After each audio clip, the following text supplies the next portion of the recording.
to you both. I don't think we've had two more qualified nominees to the federal bench than both of you. You are both stars, in my view, and both of you have committed, and I believe you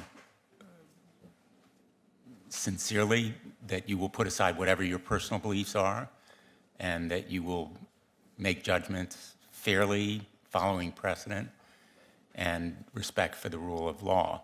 I want to ask you, Justice Kahn, you've served on an appellate court and our state Supreme Court. So you have really developed a very keen sense of the importance of precedent and following precedent, both sitting on our state's highest court and expecting judges on the Superior Court and the appellate court to follow your rulings. Let me ask you, how would you explain why it's important for lower court judges to follow precedent? Thank you, Senator, for that question. I think it's essential for lower courts, for courts that are bound by precedent, to follow precedent. I think our system of justice depends on the rule of law. I think following precedent provides consistency, predictability, so that litigants and parties know what the law is and what they can expect in the various areas. So I think following precedent is very important, critical to the rule of law, and I believe my record as a judge will show that I have applied precedent faithfully, and that I would continue to do so if I were fortunate to be confirmed. Ms. Rickelman, I'm sorry I didn't get a chance to say hello earlier, but welcome. You have been, in the course of your career, really one of our nation's most active and able litigators, and you have performed the role of advocate with such great skill.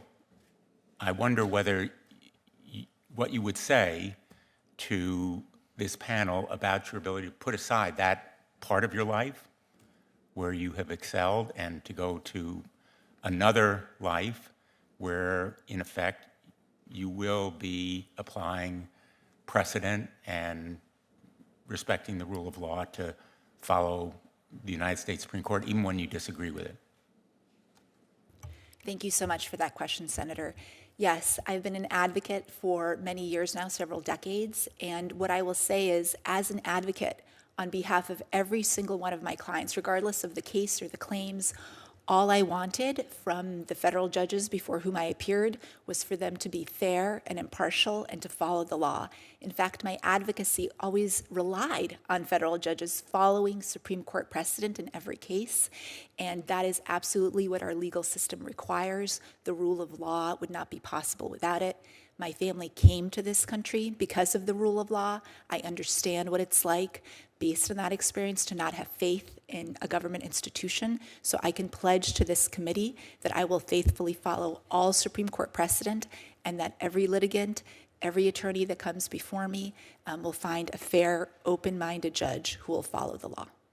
And as an advocate, your role was, and your responsibility was, to argue as zealously and ardently as you possibly could to state positions that would advance the interests of your client. In your case, your client often was one of public interest. That is very different from what you will be doing as a judge, and working with colleagues to reach a common consensus on what the outcome of a case will be. Absolutely, Senator. In fact, I've represented a wide range of clients, from corporations to small businesses to individuals, and for every single one of them, I did my absolute best to research the law and the facts and present the best possible arguments to support them.